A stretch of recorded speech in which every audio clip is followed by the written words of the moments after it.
வாழ்க்கையில தண்ணி எந்த அளவுக்கு முக்கியம் அப்படிங்கிறது இவங்க ரெண்டு பேர்த்த பார்த்து நம்ம கத்துக்கலாம். இவங்க ரெண்டு பேரும் ஒரு சொட்டு தண்ணிக்காக எவ்வளவு கஷ்டப்படுறாங்க அப்படிங்கறத வீடியோ ஃபுல்லா பார்த்தா உங்களுக்கு தெரியும். முதல்ல வீடியோக்குள்ள போறதுக்கு முன்னாடி நம்ம சேனலுக்கு இப்பதான் புதுசா வரீங்க அப்படின்னு சொன்னா மறக்காம சேனலை சப்ஸ்கிரைப் பண்ணிருங்க. அப்படியே பெல் ஐகானை பிரஸ் பண்ணி வச்சுக்கோங்க. தண்ணியே இல்லாத ஒரு வறண்ட நிலத்துல தான் இவங்க வாழ்ந்து வந்துட்டு இருக்காங்க. இவங்க ரெண்டு பேருக்கும் தண்ணி தாக எடுத்தனால குழி தோண்டி ஏதாவது கிடைக்குமான்னு சொல்லிட்டு பாக்குறாங்க. அப்போ ஒரு பெரிய கிழங்கு இவங்க கண்ணில் தென்படுது. இதோ இங்க இருக்கான் பாத்தீங்களா, இவன் அந்த கிழங்கை எப்படியோ தோண்டி வெளியே எடுத்து பார்த்தா அதுல தண்ணி இருக்கிற மாதிரி இவனுக்கு தெரியுது. அதை கஷ்டப்பட்டு புழிஞ்சு பாக்குறான்.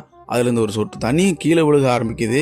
அந்த நேரம் பார்த்து இவனோட ஃப்ரெண்டு என்ன பண்றேன்னு கேட்கும்போது அந்த மேல இருந்த ஒரு சொட்டும் கீழே தண்ணியில விழுந்துருது. இப்போ தண்ணி குடிக்கிறதுக்காக இருந்த ஒரு சான்ஸ் போச்சு. இப்போ அடுத்த சான்ஸ் என்ன பண்றாங்க அப்படின்னா, ரெண்டு பேரும் தண்ணிக்காக அங்கிங்க அல்லாலப்பட்டு இருக்கும்போது இவனோட ஃப்ரெண்டை வயிறை பார்க்கறான். இவன் வயிற்றுக்குள்ளார தண்ணி இருக்குன்னு நினைச்சிட்டு இவன் என்ன பண்றான் அப்படின்னா, இவன் கையில இருந்த ஒரு அன்பு எடுத்து அவனோட ஃப்ரெண்டோட வயிற்று மேலே விடுறான். பார்த்தா வெறும் காற்று தான் வயிற்றுல இருக்கு. ரெண்டாவது முயற்சியும் தோல்வியில போனனால மூணாவது அவங்க என்ன பண்றாங்க அப்படின்னா, இவங்க குழி தோண்டிட்டு இருக்கும்போது பின்னாடி ஒரு பைப்பு தெரியுது.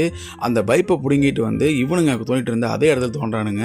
பார்த்தா இந்த பைப்பை புடுங்கின அந்த இடத்துல தண்ணி வந்துகிட்டு இருக்கு. எங்க தேடி இவங்களுக்கு தண்ணி சுத்தமாவே கிடைக்கல. இப்ப என்ன பண்றாங்க அப்படின்னா, காட்டுக்குள்ள போய் பார்க்கலான்னு காட்டு பக்கம் போறாங்க. அங்க ஒரு சிறுத்தை கூட்டத்துக்கு அம்மாவான சிறுத்தை பால் கொடுத்துக்கிட்டு இருக்கு. அதை பார்த்து இவங்க ரெண்டு பேரும் என்ன பண்றாங்க அப்படின்னா, சிறுத்தை மாதிரி வேஷம் போட்டுக்கிட்டு அந்த சிறுத்தை கிட்ட போறாங்க. இவனோட ஃப்ரெண்டு அந்த சிறுத்தை கிட்ட போனதும் அந்த சிறுத்தை அவனை பிடிச்சி கடிச்சு வச்சிருது.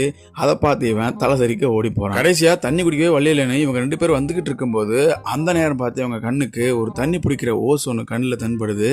ஒரு பக்கத்துல இவன் நின்னுக்கிறான், இன்னொரு பக்கத்துக்கு அவன் ஃப்ரெண்டு இந்த பெரிய ஓஸ் போயிட்டே இருக்கும் போலன்னு சொல்லிட்டு அதை ஃபாலோ பண்ணியே போய்கிட்டு இருக்கான். பார்த்தா இவங்க தொடங்கின அதே இடத்துல வந்து இந்த ஓஸ் முடியுது. கடைசியில இப்பவும் தண்ணி இல்லைன்னு சொல்லி இவங்க ரெண்டு பேரும் ஃபீல் பண்றாங்க. இதுல இருந்து வாழ்க்கையில தண்ணி எவ்வளவு பெரிய இம்பார்ட்டன்ட் அப்படிங்கறத நம்ம தெரிஞ்சுக்கிறோம்.